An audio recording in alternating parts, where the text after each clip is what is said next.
They did change that Enterprise song, like in season 2 or 3. It got a little better, but it's still bad. Well, they just changed it to a more upbeat version of it. Yeah. It sounded more like a sitcom theme song with the way they redid the instrumentation.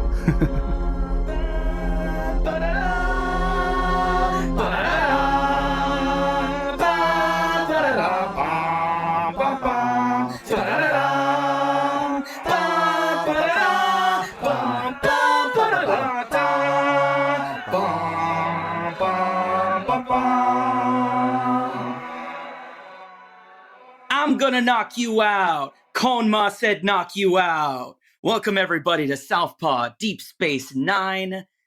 I'm Angel Marti. This is the show where I take my lovely friend Southpaw Sam on a journey into Star Trek fandom, where we watch every episode of Star Trek Deep Space Nine, the most communist Star Trek, and just analyze it. This is a Star Trek podcast that services a very underrepresented and very underserviced demographic, which is leftists who are not already Star Trek fans. So it's a necessary service. Yeah, today's episode is going to be past Prologue, season 1, technically episode 3, but whatever, the Netflix order. But intruder alert, we have a guest on today's episode. We have, welcome, host of the Tribunus Plebis podcast. Welcome, Sean, to the pod. Hey guys, I'm glad to be here. Glad to have you on, Sean. Hey, do you want to just talk briefly about your relationship to Trek and to Deep Space Nine specifically? Yeah, I consider myself to be a pretty enthusiastic Star Trek fan, but I wouldn't say I'm a super hardcore Trekkie. But I'm particularly fond of Deep Space Nine. I think it's the best series that they put out. I love it from beginning to end. It's absolutely the best series. And I really like this particular episode too. So I'm really glad to be here. Yeah, no, this one's I think one of the things that makes Deep Space Nine such a good fodder for discussion is because, there are plenty, especially online, of spaces where everybody's just sort of accepted the idea that, Star Trek is like a communist piece of science fiction. And I think, as I said in some of the previous episodes, it is good to note that a lot of the full-on out-and-out communist interpretation of Star Trek is aspirational to a degree. And so we have to it is still a product of capitalist media, and it is still worth dissecting the actual messages that are in the text. So let's just jump right into past Prologue. Now we start the episode with another chapter of the adventures of Dr. Horny, one of my favorite sub-stories within Star Trek Deep Space Nine. But it's not Julian Bashir who's coming on strong in this scene. This is where he first meets Garak. Now, if everybody who's an online lefty who already is a fan of Deep Space Nine already has plenty of opinions about Garak. But for Sam, for somebody who's watching this for the first time, what are your first reads of Garak? Garak, to me, reads very coded queer. Absolutely. Okay, so that's not just me. No. I say that just because of writing conventions and even acting styles. There's certain ways that certain characters speak or act that the writer and actor is trying to convey that this person is queer. No, you're picking up what the actor was putting down, because Andrew Robinson, the actor who plays Garak, has definitely said in interviews that he tried to drop gay subtext and homoerotic tension into his scenes with Bashir because he liked the idea of it being sort of a homosexual relationship, because it was still. And if anybody's watched the Renegade Cut video on Berman Trek talking about Rick Berman's sort of limitations and influences on 90s Trek, he made the maker of that video. I actually don't know their pronouns. They make a really good point about how while there had been plenty of other gay characters, out and open gay characters on other TV shows by this point, openly queer characters were still untread ground. in Star Trek. And so Garrick and Sean, definitely let me know your feelings on Garrick. But like, I think he's sort of become. I think as far as like characters from Deep Space Nine that the LGBT community has developed a special affection for, aside from Dax, who we discussed a lot in the last episode of this podcast, Garrick is absolutely one of them. Well, he is absolutely one of my favorite characters on the show. Andrew Robinson just absolutely kills this role from like beginning to end. Like he comes out strong. Like, a lot of the characters, I feel like they took a little time to build up and find their footing. Like I think particularly Bashir was that for me, but Garrick just comes right out the box as an awesome character. And, the queer coding thing it's not something that I first thought when I saw this series. And it wasn't until maybe like the third or fourth season where that thought kind of popped into my head. But it never really struck me as extremely strong. I might just not have a good eye for this kind of stuff. But I definitely notice it. We'll put in a maintenance request for your gaydar, Sean. All right. Well, I mean, like, to be fair, the first time I ever watched Deep Space Nine, I was like in elementary school, so I didn't notice it either. But like me, even just watching it as an adult, to me, it's just like, well, one of the things I know. So in this scene is like he's approaching Bashir of all people and like wanting to like get to know him. And for me, just thinking of like just trying to separate myself from what I already know about the show, I feel like my first question would be, well, why would Garrick, if he was a spy, be approaching Bashir of all people? Because, he's not somebody that close to the command structure. And so like clearly he just likes the fact that he's a hot little young buck. And so as we proceed from that scene, Bashir, of course, he's charged with new relationship energy and wants to tell everyone in ops about his date. And Dax actually says this exactly what I thought. He was just like, if he's a spy, why would he talk to the doctor? But then we sort of get a neat little a further development of something that was planted about Bashir's character in the first episode, is that he's very much like looking for adventure.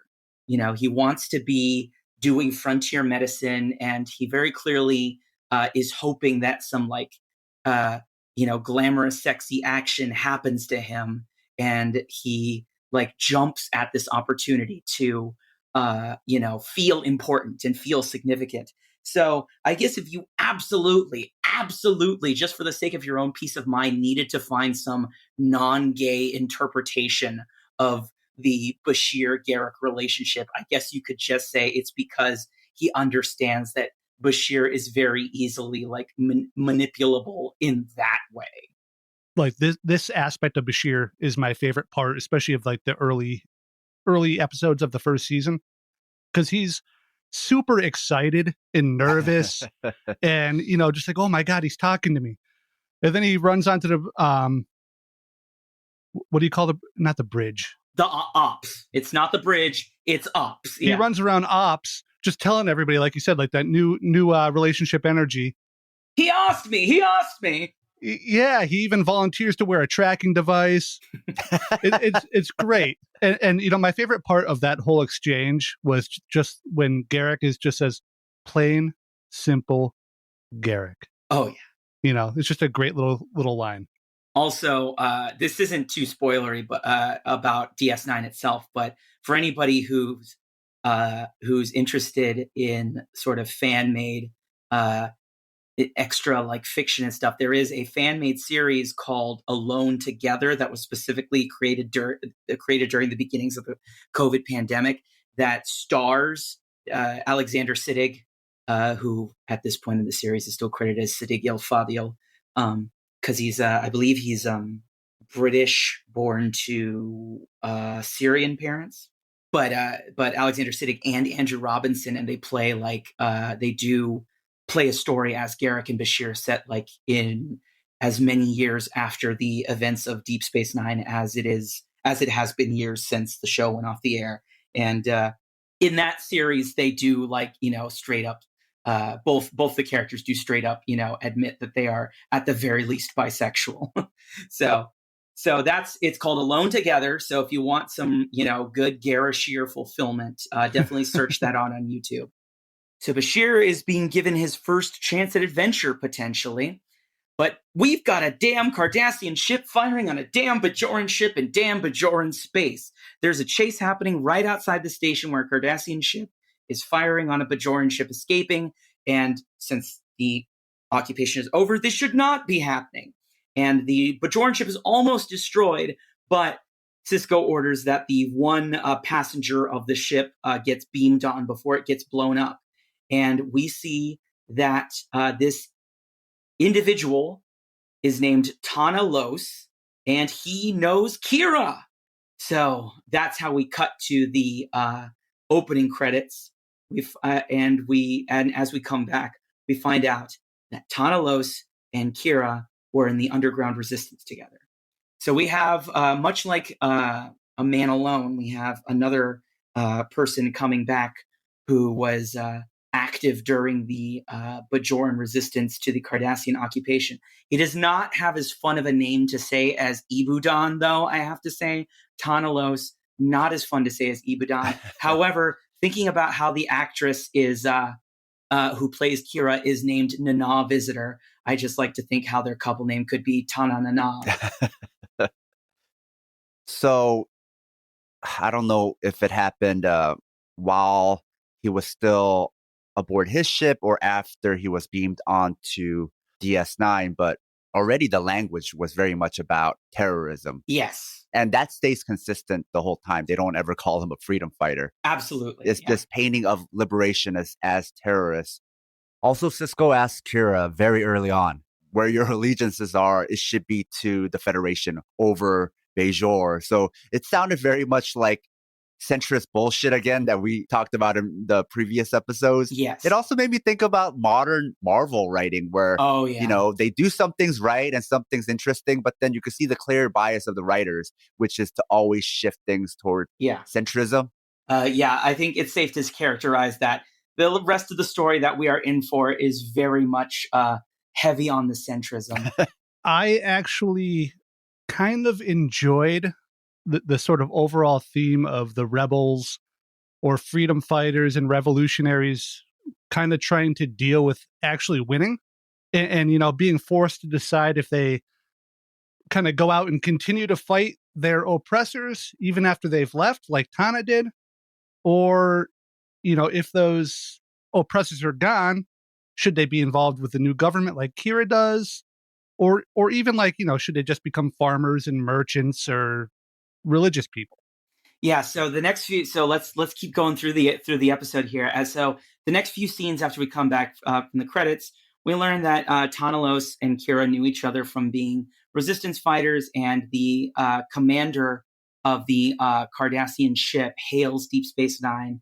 He demands extradition of the Bajoran, calling him a member of the Kon Ma, who we learn was and still is a notorious terrorist cell, as they keep calling it.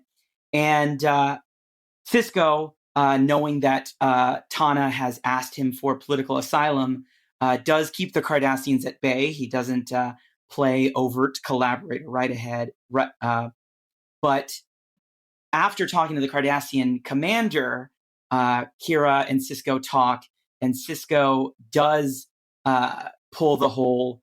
First off, he refers to Tana murdering Cardassians. He specifically uses the term murdering and not even specifying if they were Cardassian civilians or military, and then pointing out that they had assassinated members of the Bajoran provisional government. Kira says that Tana and members of the Kon Ma need to be repatriated to Bajor because, according to her, Bajor needs men like Tana Los. And that also, and this was an interesting point because I wanted to ask some history knowledge from you, is that Kira says that the key to building a unified and independent Bajor means repatriating the splinter groups that arose during the occupation. So it seems like there were a lot of different groups of different tendencies that arose as, different responses to the Cardassian occupation. And now, post-independence, there seems to be a specific crisis of trying to reconcile the disparate groups. A note to our loyal listeners: if you love the Southpaw Project, please support us and help us get paid for our labor by financially supporting us on Patreon. This will give you access to exclusive bonus content, as well as our private chat group on Discord. Show your Southpaw solidarity by supporting us at patreon.com/southpawpod. With this example of like an independent Bajor, in my mind, it still seems like quote unquote independent, because Cardassians are still there, especially because of the wormhole. Now they really have a reason to really be adjacent to them and still be very involved in that region. Like even like when the US says they leave a certain area, then you find out they never really left. They still have military outposts there, and they still have like impact and influence in that region. So in our universe or in our planet, I don't know if we've ever gotten that chance that you could claim absolute victory over a hegemon. A lot of online fighting amongst the left is theoretical. Like, how will we do this, right? Yeah. But actually having done it, like you could point to countries like, let's say Cuba, for instance, but are they still free from US impact? Like the Americans are still in Guantanamo Bay. I think probably the most intended analog here that comes to mind is just like Middle Eastern countries, like, how are we going to get, the Sunnis and the Shias in Iraq to cooperate so that way the provisional government can take over? And of course, things just, the truth is they don't. And there just is continued conflict. Which is kind of going back to this kind of centrist bullshit again. In my mind, if these are liberationists, I'm thinking about like a post-colonial event where now colonizers are gone, and now it's like trying to get different revolutionary tendencies together. Whereas I saw the parallel the writers were probably trying to draw, which was like comparing it to whoever they considered to be like, Middle East threats or enemies, and, how to bring these kind of extremist factions together. In this whole discussion of the oppressors leaving, I can't think of a real world example either. But what I can probably think of, and what we all probably could, is if an empire leaves for whatever reason, they're defeated, they think it's not worth it, what usually happens is another empire comes in. Yep. And that's exactly what happens here, right? Which is kind of Tana's point, that we've gotten rid of the oppressors, the Cardassians, but immediately, like as soon as they leave, another hegemon, another galactic empire, from his view at least, depending how generous we are, moves right in. And now they're dominating them. Yeah, so the first conversation where we start sort of getting on that is, so Tana gets beamed aboard the ship, asks for asylum. Sisko tells the Cardassians he hasn't officially granted it yet, but is considering it. So we cut to sickbay where, because Tanalos is male, Dr. Bashir isn't trying to fuck him and is actually giving him proper care. But so during the conversation, so Kira, tells Tana that she's, quote, still fighting for Bajor in my own way. There's already a bit of guilt in her voice as she says that. So Sisko's sort of grilling Tana, actually asks Kira to leave them alone because he can already sense that their previous relationship is going to be an issue. And he sort of grills Tana to see if, he is as dangerous as the Cardassians say he is. And he says his initial response is to the question of like, did he kill Cardassians after the occupation ended? And his response is he's not sure why he did it anymore, and he's had enough of the killing. So it seems like in this situation, the writers are trying to use the fact that Tana wants to reject his violent ways as a way to reassure the audience that he's supposed to be sympathetic, because even though they're already showing him being pursued by the Cardassians that are established as like the villains of the series, but because Sisko has gotten an admission out of him that he committed terrorist acts like outside the rules of the game, they have to, like, in order for him to not immediately be written out as a villain, they have to say that he, doesn't want to be violent anymore. It's like very early, like, don't punch a Nazi, or like anti-fascists are just as bad. Right. Going to your point about Cardassians are painted as the bad guys, but for the sake of civility, even if they're painted as, like in previous episodes, we talked about how they're parallel to the Nazis. You don't punch a Nazi. You don't attack them, right? Yeah, if you punch a Nazi, you're being just as bad as a Nazi. So Kira's already sort of causing problems because she doesn't like that Sisko is being so adversarial to Tanalos right off the bat. So we see her going straight to a Starfleet admiral about the situation, which we know that Sisko won't appreciate. The Cardassian ship docks with Deep Space Nine, and here's where we get O'Brien first sort of revealing some of his previous experience to Sisko, and says that you don't want to get too trusty with the Cardassians because they're brutal in a way that you'll never know.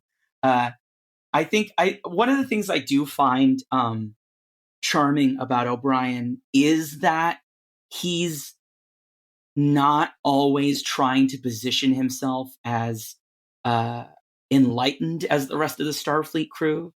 Chief O'Brien, in this scene, you kind of see the first inklings of, his hatred of Cardassians, and maybe, like, to the best I can recall, like the first really openly bigoted Starfleet person. Right.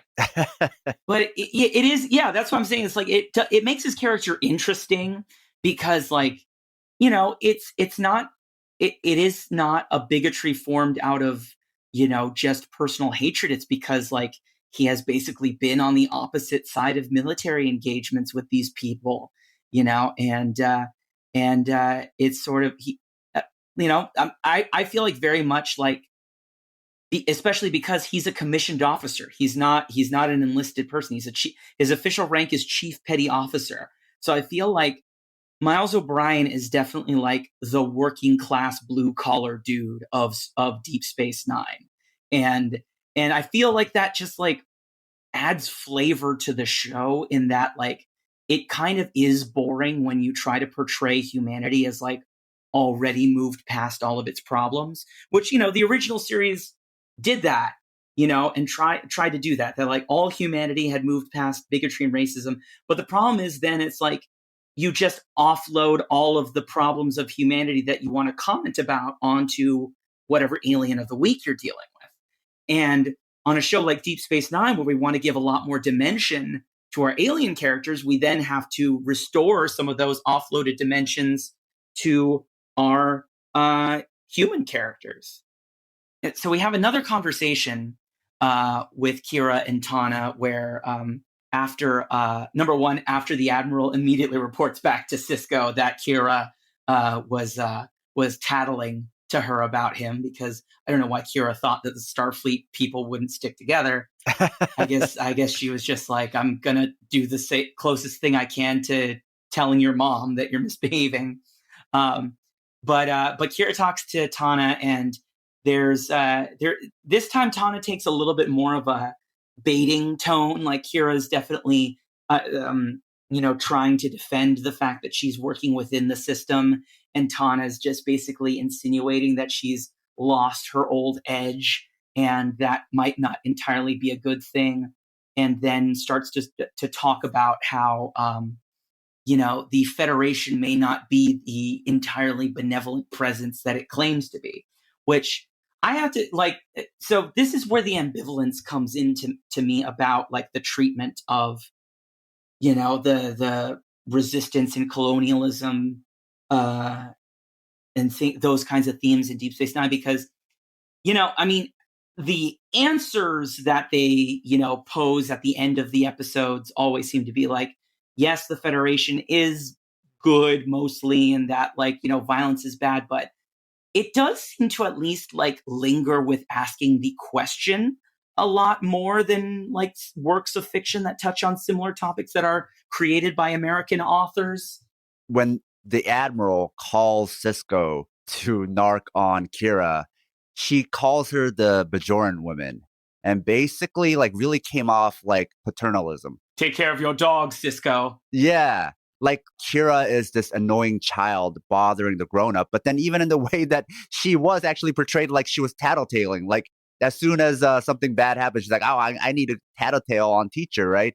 The way it was written in some ways consciously critical of the Federation and the Admiral in that scene, but at the same time, unconsciously also still partaking in paternalism by writing her in such a way. And then the whole episode had this like patriarchy dynamic between like Tana Lo, Cisco, and her. And she was the child in the scene or in this episode, even with like Odo later, or like the woman in the scene, the Bajoran woman in the scene. So there was a lot of like conscious and unconscious things happening. Yeah, it is interesting that you say that because like as I was, watching it, it seemed like the first few scenes between Cisco and Kira, like them talking to each other, it did seem like Kira and Cisco were sort of both shown as having the same kind of power, like the sort of like they treated each other like they were on the same level, I think. And there was like sort of an equal push and pull where Kira was not like being written or being performed to throw in any kind of like more feminine mannerisms to sort of temper the fact that she's being very strong, in a way that is, usually, reserved for more masculine figures. But yeah, after, I think you're right, especially after the scene where she goes to the Admiral and complains, she sort of does lose that strength a little bit, and as she deals with some of the other characters, I think, and I wonder if that's like supposed to reflect how her confidence is being slowly withered by Tana. There's another scene where the Cardassian captain comes in to talk to Cisco to demand Tana's extradition, and Cisco pulls he says, like, in war both sides commit atrocities, which is like in this instance him like using the centrism for good, I guess. Like him, like in this case, he is sort of like rebutting fascist whataboutism. Going back to the Kira thing, that this version of Kira is my favorite. She's distrustful of the Federation to some degree. She doesn't trust Cisco. She's combative about decisions. And this felt like a very true character to me. And I like as this series goes on, I feel like she lost a little too much of that. And, I won't disagree with anything that's been said so far. I think it's, I agree with the paternalism stuff, like, how it was written with the Admiral and stuff. But at the same time, this was a fighter, right? Like a freedom fighter on her, like from birth. Yeah. That's why I have that continued ambivalence, because it's like, okay, yeah, but it is still cool that it's like they show Kira as like having legitimate reasons to be distrustful of like the good guys and, not be like completely convinced of the Federation's positive intent, even if like they do sort of, convince her, in the end. But so it's like, to me, I'm always watching it with like, well, there is this flaw to it, but how much would they have been able to get past Paramount and UPN had they not had to temper it a little bit, I guess.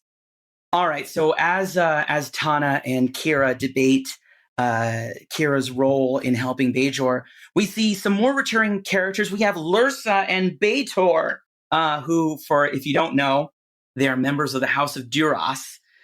Who first appeared in the TNG episode, season 3, episode 17, Sins of the Father. They are brothers, they are sisters of a Klingon, Duras, whose father, Toral, had betrayed the Klingon Empire to the Romulans, framed the betrayal on Worf's father, and in several episodes, the House of Duras tries to gain control of the Klingon High Council. So we already know that these are villainous if we are already Star Trek fans, and it seems that they are here to do business with Tana Los. So this is where, to me, like again, trying to watch it from fresh eyes, this seems to be the writer's admission that, okay, we're going to find out that Tana is really a villain after all.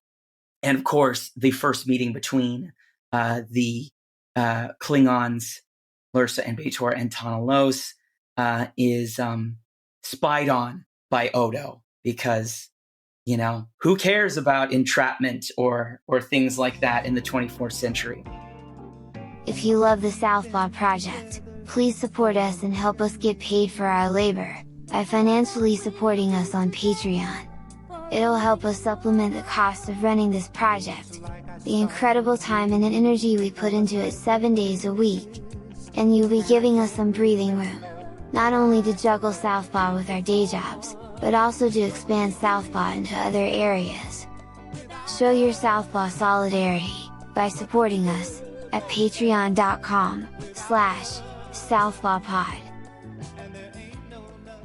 So to go back to the point about Kira kind of softening up as the episode goes on, after it seems like Sisko is going to grant asylum to Tana and other members of the Khon Ma, so that way they can be reintegrated into Bajoran society, Kira's like almost to the point of obsequiousness, like thanking Sisko, and then Sisko reveals that he knows that she snitched on him to an admiral, and then goes, "Go over my head again and I'll have yours on a platter." Very much not a thing Picard would say. The way it paid off, right? It was like the admiral was obviously portrayed in a critical way to even criticize the Federation. At least that's how I read it. And then in this scene, it was like the opposite, where it was like Sisko became stronger in the scene and the Federation seemed more like, see, I was right. You should have just listened to me. Just trust me. So it kind of seemed like a reversal of that early criticism. Sisko definitely throws a lot of more complications into like some of the straight up analog natures of, the Federation being like the US and stuff, because I think especially in later episodes we'll definitely see Sisko has his own internal conflicts, and he very much has a very clear moral compass, even when he has to act according to his duty, and Sisko kind of has the moral compass that like people like to think actual like military people and actual US soldiers have. Like I'm sure a lot of people like to think Colin Powell was Benjamin Sisko. So over the next few scenes, we sort of reveal that there's like a tangled weave of different plots here, where Tana eventually goes mask off to Kira, saying that he is planning another terrorist act, and he's meeting with the Klingons to buy supplies for a bomb, but then the Klingons also meet with Garak because they know that he's a spy, and Garak tries to pull the "I'm just a simple tailor" routine. They immediately don't fall for his game, and they're just like, "Come on, you're a spy. We have a Bajoran resistance fighter to sell to the Cardassians." So eventually, Garak, becoming aware of this whole situation, invites Bashir to come over to his tailor shop at a specific time to get into his pants. And then Bashir, excited about having a second date, goes to tell Sisko about at the same time that Kira goes to tell Sisko about what she knows about the situation. So before that, Kira has a conversation with Odo, where she basically, it very indirectly admits to Odo her guilt about what to do about the situation. But I find it kind of confusing that Kira is so trustful and so close to Odo when we know that Odo worked as an officer on Terok Nor before it became Deep Space Nine. And that, like, to me, it seems more logical that Kira would be distrustful of Odo as well as a collaborator. Like, why do you think we're shown Odo and Kira being so like trusting of each other when, they in the conversation, Kira like says, you don't have any more love for the Federation than I do, which is true, but for very different reasons. Sean, what do you think about that? I really dislike this scene because of all those reasons. Like, even going deeper into the series, there's no reason why so many people should be happy with Odo. He was a collaborator. No matter how principled he was handing over Bajorans by the dozens to people who were going to torture and kill them. And yeah, in this relationship, it makes no sense to me, except maybe way further down the line. I think there was a previous scene right before this where Odo even shows admiration still to the Cardassians when he talks about with Justice how much simpler it was when he worked for them. And it was just like, you put them in jail and that's it. He says, Cardassian rule may have been oppressive, but at least it was simple. Yeah, exactly. I think that's why I'm saying when Kira says, Odo, you have no more love for the Federation than I do. Like, it is very clearly established that there are reasons for disliking the Federation are completely different. Like, Odo doesn't like the Federation because they don't let him throw people in the brig at his discretion. And Kira doesn't like the Federation because she's afraid that they're going to just become new oppressors. Like, they are not the same. But for some reason, the writers decided that just because they both don't like the Federation, they should be considered to be on the same side. It's that centrist bullshit again. But on StarTrek.com, they did last year during the whole like defund police, the height of the anti-police protests, they did publish an article that basically dealt with the question, does ACAB include Odo? I forgot if the writer, I think the writer like tries to, land on the side of like, Odo's not really an entirely exculpable, sympathetic character because of like the role that he plays in systems of power. So at least, people who are official representatives of the Star Trek brand name have given space in their branded zones for discussion of that topic. So they thought better of it later on. Yeah. But it seemed very much like, you know what? The only explanation I could come up with is horseshoe theory, where to a centrist, they're like, oh, they're both opposite ends of the spectrum. So eventually they come together, right? I don't even know when horseshoe theory was invented, but it seemed like a natural conclusion that centrists might come up with. Yeah, and Odo was really the ultimate centrist in this show. He was just like, no, I just go by whatever the rules are at the time. I enforce them fairly, and therefore I'm not bad. Well, it's interesting because in A Man Alone, he says like the rules change with whoever makes them, but justice is justice. So like he claims, but I mean, you're right. He is very much by the rules, although he claims to be operating from some kind of consistent sense of justice. So Tana is going to rendezvous with the Klingons near one of the moons elsewhere in the Bajor system, and they're going to let Tana steal a runabout, which for anybody who doesn't know what a runabout is basically like a larger version of a shuttlecraft. It's like it's a small warp capable ship. And they're going to let Tana steal one to make this rendezvous. And then Sisko and O'Brien are going to follow in another runabout to catch them.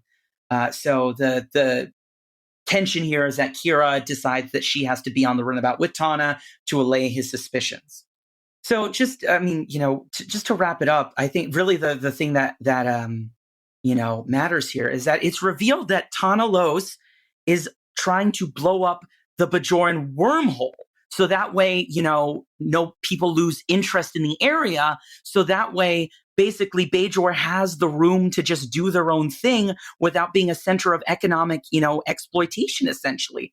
And we're still told by the show that that's still bad. Kira even makes an impassioned plea to just be like, you're just hurting Bajor. And this is where I'm back on Tana's side completely. I think we've mentioned it in our first two episodes where it feels like, at least so far, they might break this convention, but there's like the main plot and then there's like the philosophical question. And there's even a line around here where I believe it's Kira speaking to Tana, and one of them says that they want to see Bajor for Bajorans. That was a great line. That's like a line from a lot of decolonial movements. Like Koreans used to say that. They wanted Korea for Koreans. In fact, Koreans are still waiting for that, right? Yeah, in my notes, I have Bajor for Bajorans equals third world nationalism! ! Yes, exactly. Exactly. And then going back to your point about joining Tana, it's kind of like Marvel writing where the villain has good points, but then they still like make him an asshole in other ways, right? Yep. Like he makes this great point about what he wants to do, and then he like just blasts Kira in the face. Yeah, the nice palm strike. But again, it's like, well, number one, it wasn't a closed fist punch, so he works like a face. He's not working like a heel. Sean, what did you want to add? Yeah, my comment was kind of running in parallel with Sam's a little bit, but it was just that I really enjoyed the theme in the philosophical question of sort of trying to decide if your world in this case or country, in our world, should enter the galactic or the world stage. And to do that, though, you have to kowtow to some sort of empire or hegemon, to be there. Or if you should just be happy being, a relative backwater planet, I guess, independent, but relatively weak in the broader scheme of things. And I think it's a really interesting question to dive into. Yeah, it's like debating the question, China, is a communist country, but it still has to play the game of capitalism in order to survive in the worldwide economy. With Tana, he just wanted to end the exploitation and give other nations, other alien races, for them not to have a reason to come here anymore and just leave the Bajorans alone. And for Kira, I think just from her lines, it sounds a lot more like neoliberal bullshit where she just wanted, the country to get rich and get powerful and sounded like reformist. But if we don't take what she says literally and just think about also from the other perspective, if you don't have power, actually, then other countries can come back and bully you anyway, right? Like to your earlier point, to have power in this reality that we all live in this global economy, you have to play capitalism to some degree.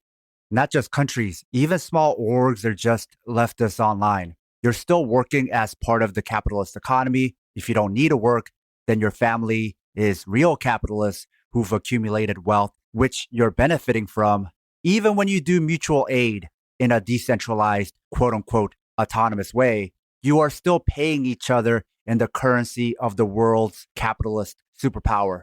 And that is the only reason your mutual aid has any value, because of the value of that capitalist US-backed fiat currency. So don't get it twisted.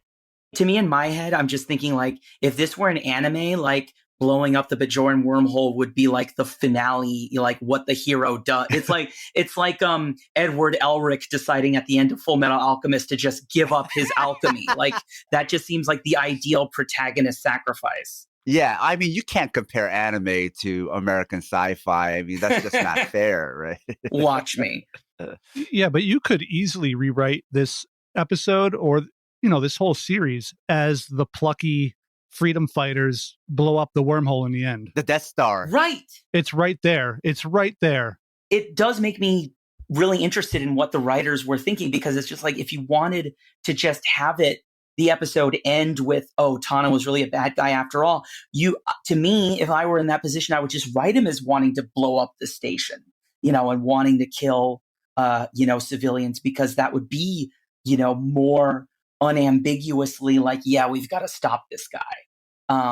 But because he very clearly is not trying to kill anyone and just sabotage, what gives, the area interest to stronger economic powers, it's just, I mean, like, even I can't put myself in the mind of my pre-radicalized self.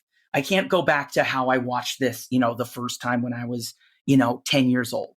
But like, I just can't imagine watching even then thinking like, oh, he's just going to blow up the wormhole. It's not that bad.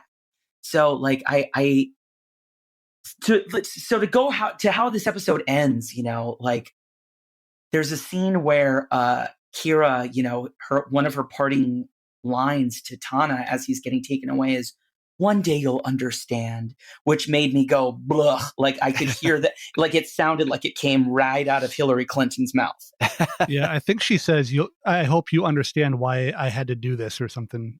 And I just have to think like, okay, you know what? I have to applaud that the writers at least are giving me enough room to feel like there is some ambiguity in their treatment of the subject line, even though it just feels like on the surface, it is very much in the centrist, violence is bad no matter what it's in the service of.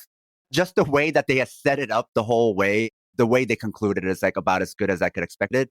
Meaning she had that line, and then actually I think Tanalos had the final line where he said traitor.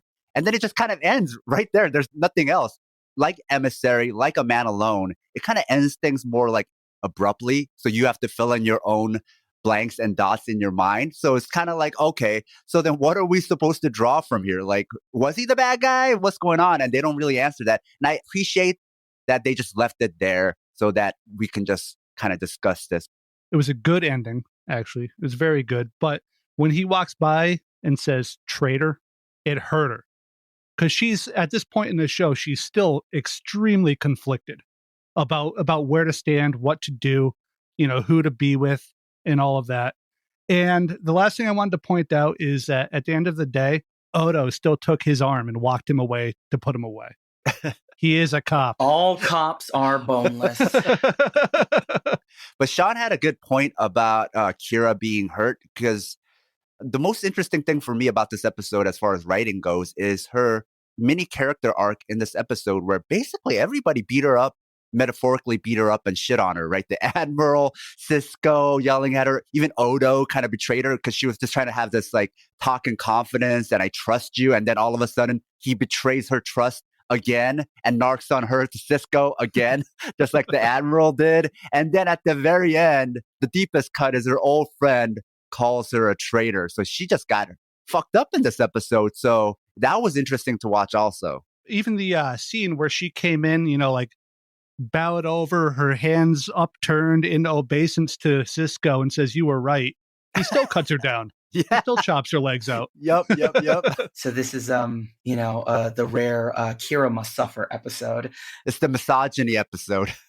That that's cool that you caught that, because that was not foremost in my mind while I was watching it, because I was more focused on like the whole terrorism language. But you're right, as far as from the individual character perspective, this is definitely like it's raining shit on Kira Nerys in this episode, to paraphrase a line from Basketball, one of my favorite comedy movies.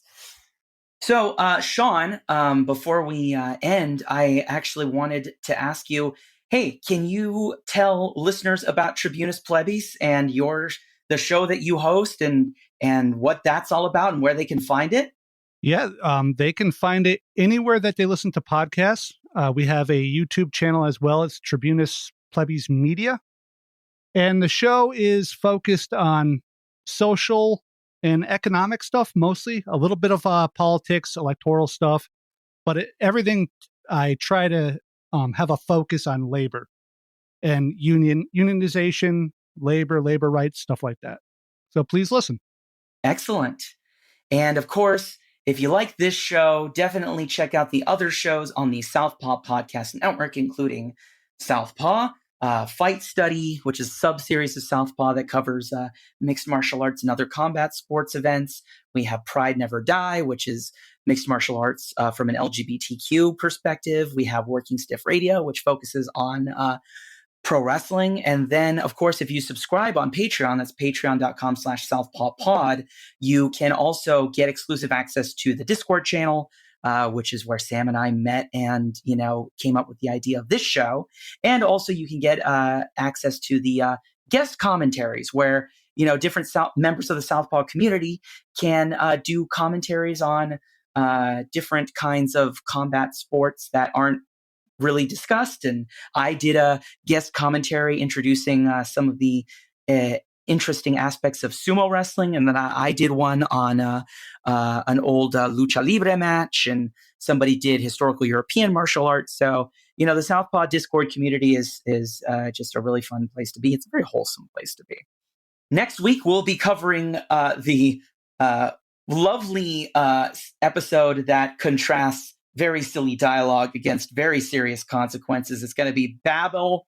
I'm going to be so fucking silly on that one. So stay tuned. Until next time, da-na-na-na, da-da-na-na, da-na-na.